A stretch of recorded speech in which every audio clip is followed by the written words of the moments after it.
Around the period of 370 AD, there appeared on the horizon of the northern Black Sea region west of the Volga River, a new steppe tribe.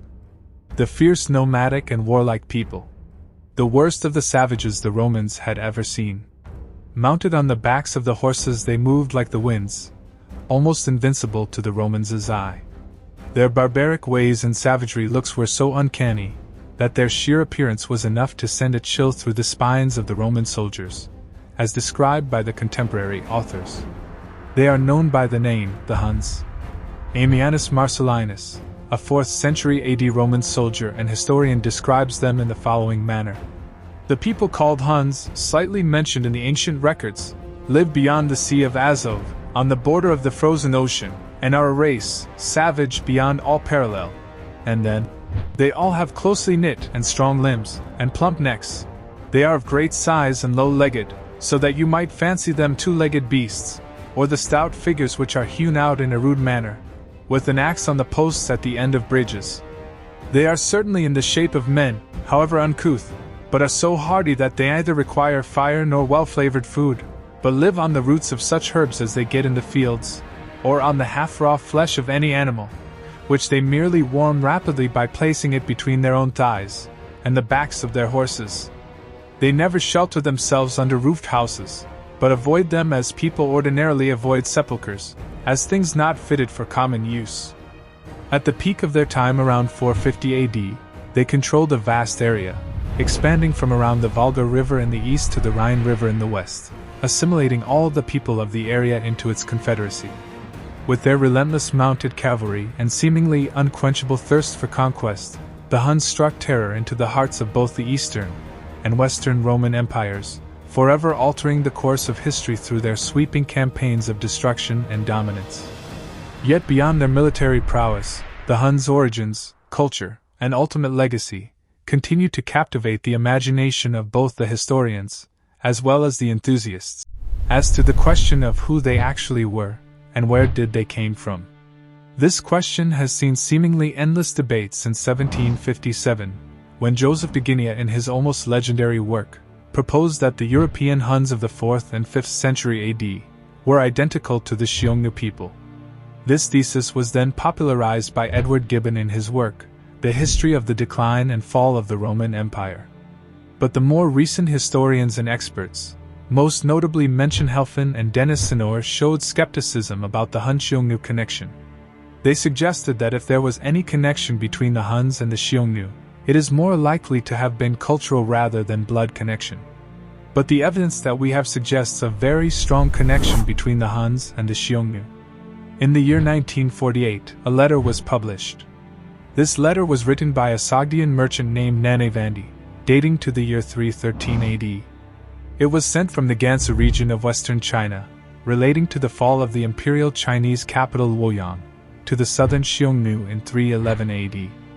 In this letter, Nanavandi without any ambiguity calls the Xiongnu Huns.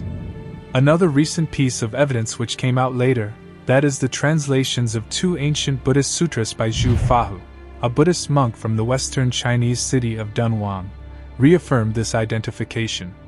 These translations are dated to 280 and 308 AD, which identifies without any ambiguity the Huna as a specific political entity adjacent to China.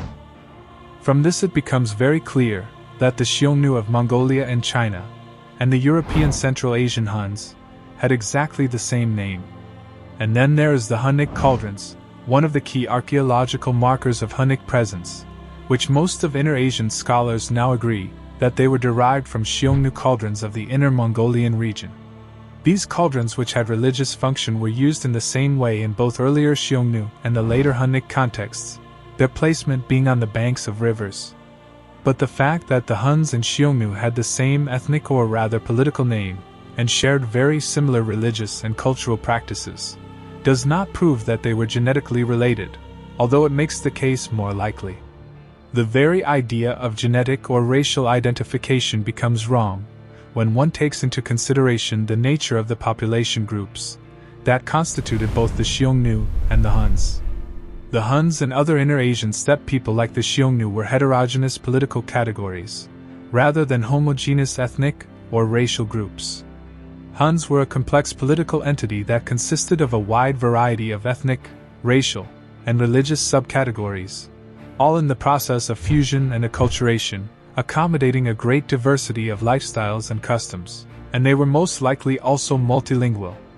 When the Huns first entered Europe from Inner Asia, they were in all probability multi-ethnic and multilingual, consisting of a mix of a variety of Turkic and Iranian-speaking peoples and ethnicities. Priscus, a Roman historian and career diplomat who actually visited the court of Attila the Huns later in 449 AD, as part of a Roman diplomatic mission to the Huns, leaves us a vivid image of the heterogeneity of Hunnic society. He tells us that at the Hunnic court, Hunnic, Gothic, and Latin were all spoken and all three languages were understood by most of the elite to some degree. So considering the diversity of the Huns, what we have here is the fact that the Huns chose to use the name of the imperial Xiongnu as their state name, which clearly indicates that they regarded their link with the Xiongnu as very significant, and claimed some form of political lineage. The original Huns of Inner Asia were mostly pastoralists, and partially or predominantly of Mongoloid extraction. They roamed around in search of pasture and water for their animals. However, we cannot apply the term nomads to them if it means wandering groups of people with no clear sense of territory. Because all the so-called nomads of the Eurasian steppe, including Hunnic groups, were people whose territories were usually clearly defined, who as pastoralists moved about in search of pasture but within a fixed territorial space.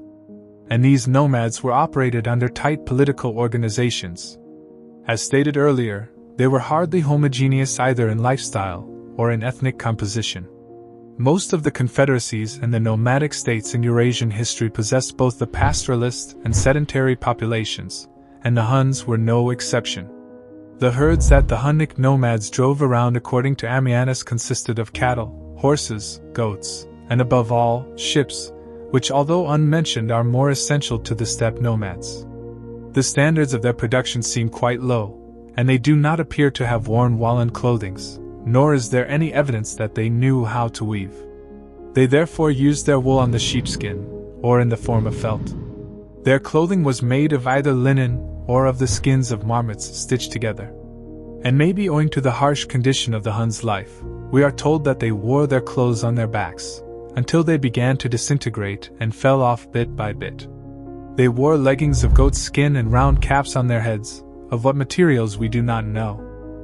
They got the bulk of their food from their herds, but it's quite certain, like other steppe nomads, that hunting was part of their food supply. They also relied on food gathering, and as Ammianus tells us, they collected the roots of wild plants to supplement their diets. He also adds that agriculture was entirely unknown to them. Edward Arthur Thompson in his book states that their production methods were primitive beyond what is now easy to imagine, and that without the assistance of the settled agricultural population at the edge of the steppe, they could not have survived. As they were pastoralist nomads, a very large area of pasture land was required to support even a small number of Huns. And so there was never a multitude of Hunnic hordes moving together. Rather, a large number of comparatively tiny groups drove their herds here and there, in search of pasture and water. And smaller the groups, the more secure was their food supply. The basic unit of the Hun society was formed by the 5 or 6 people of one family, who lived in one tent. 6 to 10 of these tents formed a camp, and several of these camps a clan. The tribe consisted of several clans, and it was their highest unit. One Hun tribe consisted of about 5,000 persons. But the pasture and hunting grounds would not support 5,000 persons with their flocks and herds if they move about in one group. So the people of one camp, about 50 people, wandered separately. As stated earlier, that their productive method being inadequate, they required the loot and plunder of their neighboring settled people in order to survive. But here in the West, they could never seriously threaten the Roman Empire with the warrior bands of a single tribe. So long as the Hun tribes and clans sought water and pasture land as isolated units, they could never do anything more than just harass some isolated districts of the empire. Nevertheless, the Huns achieved one great victory, that is, they subdued the Ostrogoths, who were a fairly numerous and strong people group. But the Gothic king Ermaneric, Vithamyrus, and Videricus, could not have been successfully beaten off by a body of just about 1,000 Huns, which is the approximate size a tribe can muster. And so we know from this occasion that it was a much larger force than any one of their tribes. We are dealing here with a confederacy of a group of tribes, coalesced into a single force to launch the main invasion. And this was their practice. They would unite together to form a single force to accomplish a common goal, and then go on their own once they got what they wanted. Ammianus explicitly states that their society did not have any kings or rulers. But each tribal group was contented with the irregular government of their nobles. As to who these nobles were, he does not say. But it is clear they existed only in times of war. These nobles, or the military leaders whom the Ammianus calls by the term primates, were no doubt simply those who had won the greatest reputation as military leaders in battle. And in time of peace, their power would have been little greater than that of any other males. Because in time of peace, the clans scattered to their various pastures, and so the basis of rulers' existence was gone. But even at the time of peace, all the adult Huns or the heads of the households met together in a form of council, to discuss matters of general interest. And we are told that when they came together, they carried on their discussions on horseback. The military leadership of the primates was not strictly hereditary, although the prestige of a father who was earlier the primate would give some indefinite advantage to his son when a new leader was to be chosen. These leaders retained their position only as long as they fulfilled the function for which their position came into being, that is, the collection of food and plunder, and the defense of his people's flocks and herds. Alden, the first military leader whose historicity is undisputed, had good accomplishments since AD 400, but after his defeat in 408 AD, Alden was never heard of again, and it was as if he lost his command. This is one of those events which shows the nature of the position of their military leaders. All this time, there were two types of leaders, one which was the supreme leader, who commanded the whole confederacy of the tribes, and others who were leaders of each single tribe. But these leaders were applicable only at the time of war alone. And as soon as the wars were over, their role as leader diminished. When war became the normal state, the role of kingship began to be more of a permanent institution. And this provided them with more stability and more success, so they began to recognize the benefits of permanent leadership. And at the time of Attila, their supreme leaders were full-fledged kings with full-time leadership, and this position was completely made hereditary. In the Hunnic society, above the common people stood the noble families. But these noble families were not the same as Romans or any other noble families of other kingdoms. The distance between noblemen and commoners was not so great. The daughters of the noblemen could also be married to the commoners, and their sons could take commoners as their wives. There were also slaves in Hunnic society, but only in a small number. Some of the captives whom the Huns led away were ransomed by their relatives and friends. Others served under their master in the Hun armies, until they were able to buy their freedom with their share of the booty. But most captives were sold to Roman slave dealers at the annual fair, and before these were held regularly, they sold them wherever the Huns had close contact with the Romans. The Huns sold most of their captives not merely because they burned with thirst for gold, but because they themselves had little use of them. Only a small number of slaves could be employed in their pastoral nomadic economy. Those employed were used as herder boys to look out for their herds of animals. When it comes to warfare, the Huns were known for their brilliant mounted archery and their quick maneuver in battle. Ammianus states that when they were provoked in anger they fought single-handedly among themselves, but in battle, they entered in tactical formation. They were lightly equipped for swift motion and unexpected action. They would purposely divide suddenly into scattered bands, and then attack in a disorderly way, rushing around here and there.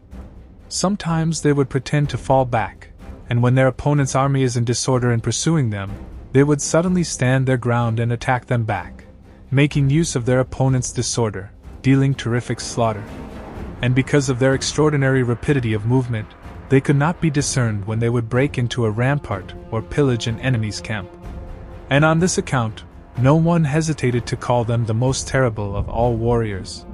They fought from a distance with missiles having sharp bones instead of their usual point. And when the volleys of arrows with which the enemy was showered were over, they would gallop over the intervening spaces and fight hand to hand with swords regardless of their own lives. And while the enemies are guarding against wounds from sword thrust, they would throw nooses over their opponent to entangle them. The horse played a very important role during the warfare, and not only in warfare but also in other aspects of their life. The Huns were almost glued to their horses. They would sometimes sit on them like a woman and thus perform their ordinary tasks. And when the discussions are held for any weighty matters, it was attended on horseback. They also carried on their negotiations with the Roman diplomats on horseback. The Huns' horses were hardy but ugly. To the Romans, they looked misshapen as they had short legs and big heads. Their horses were very different from that of the Romans. They were hardy creatures accustomed to cold and frost, needing neither stables nor medical care, and lived longer. Roman writer Vigetius Renatus, known for his guide to veterinary medicine, gave the Hun horse the first place because of its patience, perseverance, and its capacity to endure cold and hunger. He says that the very thinness of these horses is pleasing, and there is beauty even in their ugliness. The Huns were superior horsemen. Sidonius compared them with centaurs, and then he writes, "Scarce had the infant learned to stand without his mother's aid when a horse takes him in his back. You would think that the limbs of man and horse were born together, so firmly does the rider always stick to the horse. Any other folk is carried on horseback, this folk lives there." The horsemanship of the Huns and Alans was unsurpassed. The most surprising thing is that they neither used spurs nor stirrups. They used whips to urge the horses to a faster pace, the handles of which were found in many graves. But how they balanced in horses without stirrups, we do not know. So far no stirrups have been found which could be assigned to the Huns. The Hun horsemen spent so much time on the horseback, that when they were dismounted, they walked clumsily. Apart from the skills in horsemanship, there was one more skill that they were known for, that is their skill in bows and arrows. It was said that the bow was the weapon of the Huns. Shapely bows and arrows were the delights of the Huns. They were the best archers. Aetius, a Roman general and statesman, who got his military education with the Huns, was also a very practiced horseman and skillful archer. A century later, after the East Romans had taken over so many of the weapons and tactics of the barbarians, they also were expert horsemen, and were able to direct their bows to either side without any difficulty while riding at full speed, and to shoot at opponents whether in pursuit or in flight. And yet the Huns were still the best bowmen. Even dismounted and running at great speed, the Huns knew how to shoot with the greatest accuracy. The bow was by far their most characteristic weapon. It was believed that the superiority of the nomads was due to their peculiarly powerful bow. The compound bow of the steppe horseman was notably short for its great power, and was made of horn and short pieces of wood that were spliced double. The accuracy with which the Hun archers used this formidable weapon never failed to astonish Greco-Roman observers. In the battle, it was not because of superiority in numbers that the Huns were so often able to defeat the Roman and Gothic armies. It was a combination of their tactics, speed, and their mastery and skill of archery and horsemanship. And on top of all these, their appearance gave them a psychological advantage. They caused excessive panic by the terror of their faces. Roman soldiers who were accustomed to fighting the opponents, who at least looked and dressed like themselves, and then when they see the facial appearance and the tattered marmot skin clothing of the new invaders, it unnerved the Roman soldiers. It was not a coincidence that Ammianus, Claudian, Sidonius, and Jordanes, all of them when they first turn to describe the Huns, at once speak of their loathsome personal appearance. The complete command of horsemanship possessed by these unsightly beings, and the ferocious charges and the unpredictable retreats of their cavalry, the cloud of arrows which they discharged from their dreaded bows which never missed the mark, the astounding speed of their strategical maneuver, were just too much for the cruelly exploited and dispirited infantrymen of the declining empire. The psychological weapon that was served by their appearance must have been of great military value at first, and seems to have declined over time. The Romans slowly learned their tactics and weapons and got used to their appearance. The Huns on their part came to possess the Roman horses and also adopted some of their defensive armor. But even after all these years of being familiar with the Huns, There was still one thing that their opponent could not cope with, and that was the extreme mobility of their entire society, which gave them a tactical and strategic advantage. Almost whole of their people were a ready-made army, easily marshaled, self-supporting, capable of sudden attacks and long-distance raids. In 369 AD, the long and indecisive war which the Emperor Valens waged with the Visigoths finally ended with a treaty. But this treaty actually cut off the relations between the Goths and the Romans, confining their trade and exchanges. Before the war, the Romans and the Goths had been bartering all along the rivers, and many officers of the frontier army were merchants and slave dealers rather than soldiers. But from 369 onwards, the trade between Romans and Goths was restricted to 2 marketplaces on the left bank of the Danube. Even there, traders were permitted to bring their wares and transact business only at certain times of the year. The imperial government saw strictly to it that the commercial relations between its subjects and the free barbarians were kept within the narrowest limits. The merchants who paid in gold for slaves were threatened with death. The same punishment threatened those who sold weapons and materials for making weapons to any and all barbarians. Lest foreigners might find out secrets, which would be improper. The Romans had therefore permitted trade with the Persians at 3 places only: Nisibis, Artaxata, and Callinicum. What Priscus tells us about the trade relations between the Eastern Romans and the Huns perfectly fits this picture. The fairs were held at fixed dates, once a year, probably in late spring or early summer.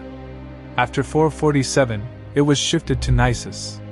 When Dengisich and Hernak, 2 of Attila's sons, asked for peace, they requested, among other things, that the market on the Danube be reopened as in former times. There apparently was only one place where Romans and Huns met for barter. In addition to the legal trade, Roman goods probably were smuggled into Hunnia, and Hunnic horses and slaves into Romania. Trading with the Huns for Romans was quite lucrative. The Roman traders made double profits or more if they did business with the Huns, particularly because they had no pangs of conscience about cheating the Huns. Even St. Ambrose thought it not a sin to lend barbarians money at huge interest. And he states, "On him whom you cannot easily conquer in war, you can quickly take vengeance with the 100th. From him exact usury whom it would not be a crime to kill. Therefore, where there is the right of war, there is also the right of usury." Ammianus Marcellinus wrote that the Huns were a people without religion. Like unreasoning beasts, they were utterly ignorant of the difference between right and wrong. Deceitful and ambiguous in speech, faithless and unreliable in truce. But later we came to know that they worshipped a sacred sword of Mars, an ancient sword that signified Attila's right to rule the world. At Attila's court, the East Roman ambassadors were told the following story. When a certain shepherd saw one of his heifer of flock limping, he could not find any cause for this wound, so he anxiously followed the trail of blood, and at length came to a sword it had unwittingly trampled while nibbling the grass. He dug it up and took it straight to Attila. The king rejoiced at this gift, and being ambitious, thought he had been appointed ruler of the whole world, and that through the sword of Mars, supremacy in all wars was assured to him. Apart from Mars's sword, Priscus also mentions of the Hunnic diviners. When he was at a banquet of Attila, he was told by a Latin-speaking Hun that the diviners had prophesied to Attila that his race would fail, but would be restored by this son. We are told that when they once put in the tunic, they do not take it off or change, until by long wear it is reduced to rags by falling from it bit by bit. This custom was also practiced by the Turkish and the Mongols, and the object of this custom was not having to wash clothes, and so avoid offense to the water spirit. And some historians think that this was the same with the Huns. And the archaeological finds of the Hunnish cauldron found buried near the running water suggest that it was part of the rituals for the water spirit performed by the Huns. There were also moments in history where the Huns are said to have sacrificed humans. Priscus claims that when they entered Scythia, they sacrificed their prisoners to their victory. At Attila's funeral, all those involved in his burial were also slaughtered and buried, which many historians think was a part of funerary rites. Apart from all these, nothing is known about the Huns' religion. So this is it for this video. This was my attempt to cover their origin, cultures, trade, and warfare as thoroughly as possible. and I hope you've enjoyed this video. If you did enjoy it, then please boop the like button and subscribe to this channel for more such content. And thanks for watching.